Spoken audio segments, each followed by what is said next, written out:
அன்பு நட்புகளுக்கு இனிய வணக்கம். இன்றைய திருக்குறளும் மென்பொருளும் அதிகாரம் புலவி குறள் எண் 1304. ஊடியவரை உணராமை வாடிய வள்ளி முதல் அறிந்தற்று. பொய்க்கோபம் கொண்ட தலைவியிடம் தலைவன் அவள் கோபத்தை உணராமல் அதை போக்கி அவளுடன் கூடாமல் அவளை விட்டு விலகிச் செல்வது ஏற்கனவே வாடியிருக்கும் கொடியை வேரோடு அறுப்பது போன்றது ஆகும். Husband, without realizing the love fight of his wife, without doing any remedy and leaving her away, is like uprooting a plant which is already very dry. துடிப்பா, மனவூடல் கொண்ட மனைவியை ஆற்றுப்படுத்தா ஆண்மகன் அவளை விட்டு விலகுதல் வாடிய பயிரை அடியோடு வெட்டுதற்கு சமம். மனவூடல் கொண்ட மனைவியை ஆற்றுப்படுத்தா ஆண்மகன் அவளை விட்டு விலகுதல் வாடிய பயிரை அடியோடு வெட்டுதற்கு சமம். கவிப்பேரரசு அவர்களுடைய உரை, வா என் ஊடலை தீர்த்துவிடு, உயிரோடு கலந்துவிடு, என் உணராமல் நீ புணர்வை தவிர்ப்பது நீரோடு சேராமல் வாடிய கொடியை வேரோடு அறுப்பது போன்றதாகும் என்று அற்புதமான ஒரு கவித்துவமான பொருளை கவிப்பேரரசு அல்லவா, அதனால் அப்படி சொல்லியிருக்கார். சில நேரங்களில் வெந்த முன்னில் வேல் பாய்ச்சுவது என்று ஒரு பழமொழியின்படி ஒரு கெடுதல் நடந்திருக்கும், மேற்கொண்டு ஒரு கெடுதலை நாம் அதில் செய்வோம். அந்த கெடுதலுக்கும் காரணம் நாமத்தான் இருக்கும். அந்த கெடுதலை மேலும் அதிகப்படுத்துவதற்கு காரணமும் நாமத்தான் இருக்கும். உதாரணமாக, பெற்றோரை இங்கே விட்டுவிட்டு வெளிநாடு சென்று விடுகிறான் பிள்ளை, எட்டி கூட பார்ப்பதும் இல்லை.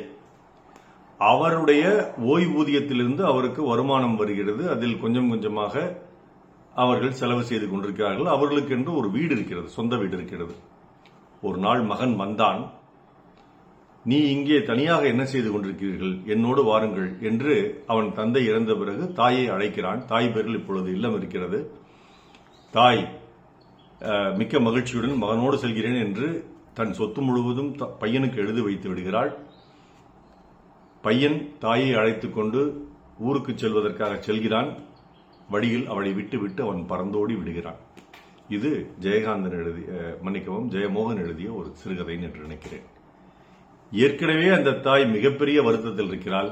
அவளை கைவிட்டு ஓடுகிறான் இந்த கொடியவன், பிள்ளை என்று சொல்லப்படும் அந்த மனித பதர்.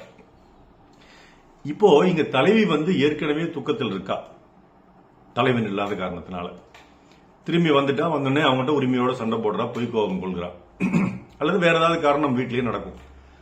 அதை சரிப்படுத்தி ஆற்றுப்படுத்தி அவளுடன் சேராமல், நீ அப்படி திரும்பி படுக்கிறியா, நான் இப்படி திரும்பி படுக்கிறேன் என்று ஏட்டிக்கு போட்டியாக கணவனோ காதலனோ தலைவனோ செய்வது என்னவென்றால், ஒரு வாடிய பயிரை கண்ட வள்ளலார் எப்படி வாடிப்போனாரோ அப்படி வாடி போகாமல் வாடிய பயிரை ஒரு அருவாள் கொண்டு வேரடி மண்ணோடு எடுப்பதாகும், பித்தெடுப்பதாகும், அதை போன்றதாகும். அந்த தலைவிக்கு இவன் ஆற்றுப்படுத்தாமல் அவளுடன் சேராமல் பிணங்கிச் செல்வது வாடிய கொடியை அறுப்பது போன்றதாகும் என்று வள்ளுவர் சொல்கிறார். இதற்கு ஒரு பாட்டு.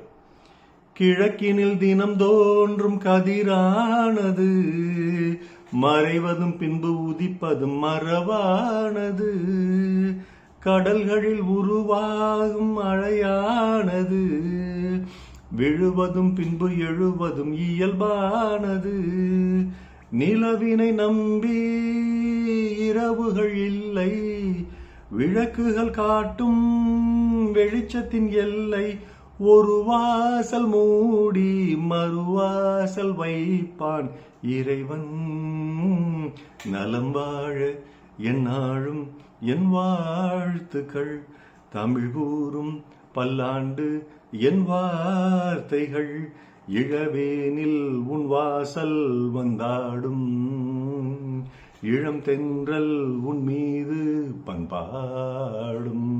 மறுபடியும் என்ற படத்தில் வாலி, ராஜா, பாலு கூட்டல் அமைந்த மிக பிரமாதமான பாட்டு. எனக்கு ரொம்ப பிடிச்ச பாட்டு.